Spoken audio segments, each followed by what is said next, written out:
यह पहली बार है जब आप बिजनेस क्लास की उड़ान भर रहे हैं और हाल ही में आपने एक शानदार घर और एक अद्भुत फरारी कार भी खरीदी है। वाह! क्या आप एक खुश व्यक्ति नहीं हैं?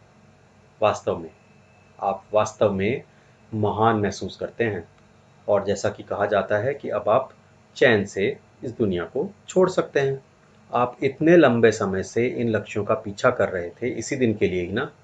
जब आप अपने वाइन के ग्लास के साथ आकाश में 32,000 फीट दुनिया के ऊपर हों, तो क्या कुछ इससे बेहतर हो सकता है? और तभी कप्तान की गहरी आवाज़ स्पीकर पर आती है। बड़े खेद के साथ मैं आपको सूचना दे रहा हूँ कि हमारे जहाज का एक इंजन फेल हो गया है। आपातकालिक झटकेदार लैंडिंग हो सकती है, तैयार हो जाएं। आमतौर पर इस तरह की घोषणा के बाद आपके पास अपने जीवन को अलविदा कहने के बस 5 से 15 मिनट के बीच ही होते हैं। और उस 10-15 मिनट में आप क्या सोचते हैं? कोई अंदाज़ा है आपको?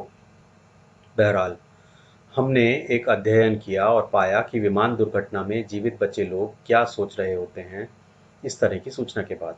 कैरोलीन क्रॉस का विमान 2011 में एक व्यस्त सड़क पर दुर्घटनाग्रस्त हो गया तो उसने भी सोचा कि वह मरने वाली है।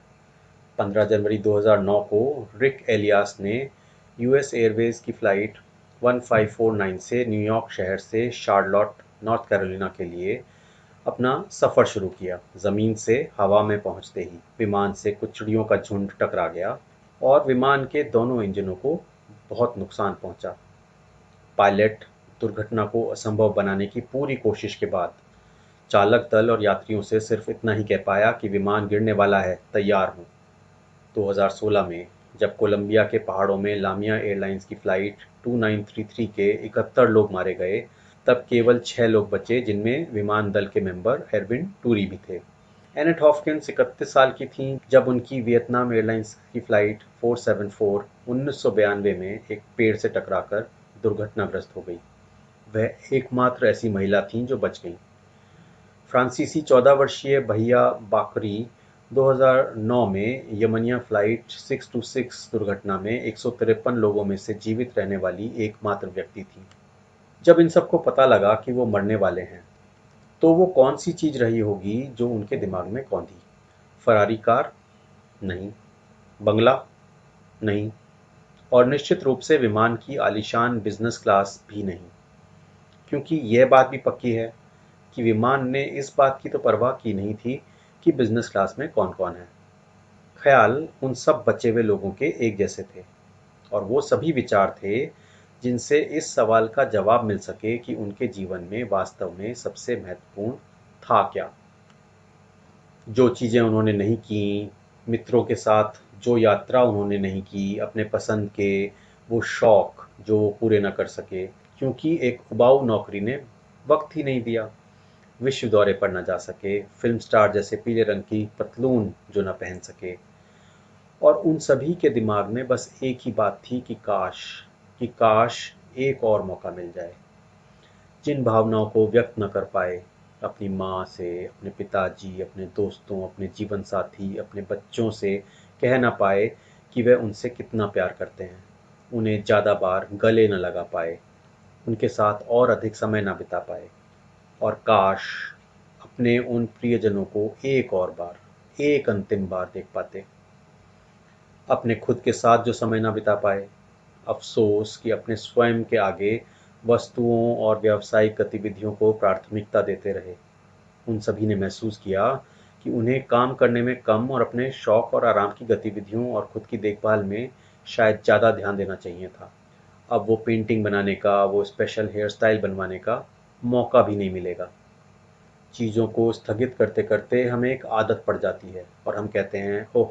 मैं कल जाऊँगा, कल देखूँगी, कल वह कहानी लिखूँगी, कल मैं वह पेंटिंग बनाऊँगा, कल मैं सिर्फ़ चिल करूँगा।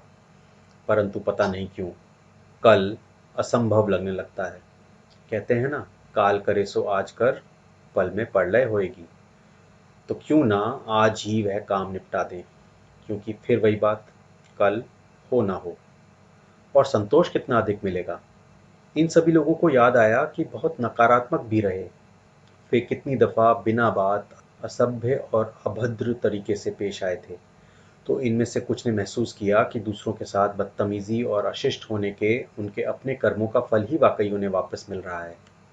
उन्हें एहसास हुआ कि जीवन बहुत ही सुंदर है और वो सब जीवित रहना चाहते थे। इस दुनिया में कुछ और समय मिल जाए, एक और मौका मिल जाए, बस यही एक कामना उन सबके मन में उठने लगी। उनमें से किसी ने भी अपने बैंक खातों या उनके जेवर आभूषणों या उनके द्वारा पाए गए पदों या उपाधियों के बारे में, अपनी कारों और संपत्ति के बारे में नहीं सोचा, क्योंकि उन्हें पता था कि इनमें से किसी का भी कोई मायने नहीं है अगर जिंदगी ही ना रहे। इस एक भयावह अनुभव ने जीवन और दुनिया के प्रति उनके दृष्टिकोण को बदल डाला। जीवित बचने की वजह से इन सबको एक और मौका मिला, क्योंकि वो भाग्यशाली भी निकले। लेकिन क्या हमें भी अपनी प्राथमिकताओं को समझने और सही करने के लिए ऐसी ही भयावह दुर्घटना की प्रतीक्षा करने की आवश्यकता है? ज़रा कल्पना करें कि आप भी ऐसे ही किसी अभागे विमान में हैं और सोचें कि वास्तव में आपके लिए क्या महत्वपूर्ण है। क्या आपको अपनी प्राथमिकताओं को सही करने की आवश्यकता है? ज़रा सोचिए, इस मौके को ना गंवाइए। हमारे चैनल को लाइक और सब्सक्राइब करना ना भूलें। Convert failure to success. असफलता को सफलता में बदलें।